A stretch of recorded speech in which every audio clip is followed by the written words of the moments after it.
everyone. இன்னைக்கு நம்ம பார்க்க போறது காம்ப்ளெக்ஸ் நம்பரோட மாடுலஸோட ப்ராப்பர்ட்டிஸ். ஓகேவா?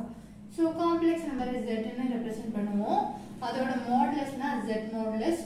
சோ இதுக்கு மொத்தமா 8 ப்ராப்பர்ட்டிஸ் இருக்கு. ஒவ்வொண்ணா பார்க்கலாமா? சோ ஃபர்ஸ்ட் z மாடுலஸ் வந்து z கான்ஜுகேட் மாடுலஸ்க்கு ஈக்குவலா இருக்கும். ஓகேவா? ஓகே. சோ இப்போ ரெண்டு காம்ப்ளெக்ஸ் நம்பரை ஆட் பண்ணி அதுக்கு மாடுலஸ் எடுக்கிறது எப்படி இருக்கும்னா less than or equals இருக்கும்.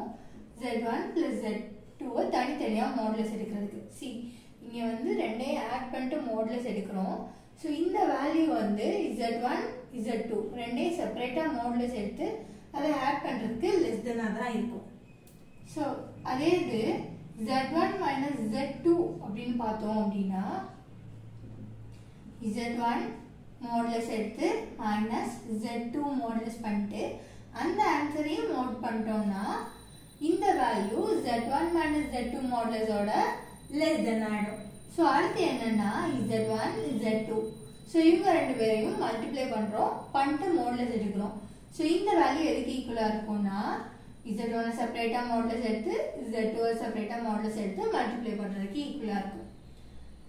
ஸோ அதே மாதிரி z1 by z2 மாடுலஸ் வந்து எப்படி இருக்கும் அப்படின்னா z1க்கு தனியா மாடுலஸ் எடுத்துட்டு டிவைடட் பை z2க்கு தனியா மாடுலஸ் எடுக்கிறதுக்கு ஈக்குவலா இருக்கும். ஒரே ஒரு கண்டிஷன் என்னன்னா z2 வந்து 0க்கு ஈக்குவலா இருக்கக்கூடாது. Okay okay. ஸோ இப்போ z பவர் என்னன்னா ஒரு டேர்ம் இருக்குன்னா அதுக்கு மாடுலஸ் எடுக்கிறது எதுக்கு ஈக்குவலா இருக்கும்னா zக்கு மாடுலஸ் எடுத்துட்டு அதோட ஃபைனல் வேல்யூவை பவர் nக்கு ரைஸ் பண்ணிக்கலாம்.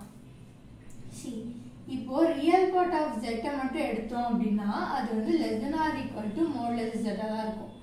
அதே மாதிரி இமேஜினரி பார்ட் ஆஃப் z மட்டும் எடுத்தாலும் அதுவும் less than or equals modulus z தான் இருக்கும். ஸோ இதுதான் என்ன அப்படின்னா நம்ம மாடுலஸ் ஆஃப் காம்ப்ளெக்ஸ் நம்பரோட 8 ப்ராப்பர்ட்டிஸ். ஓகேவா?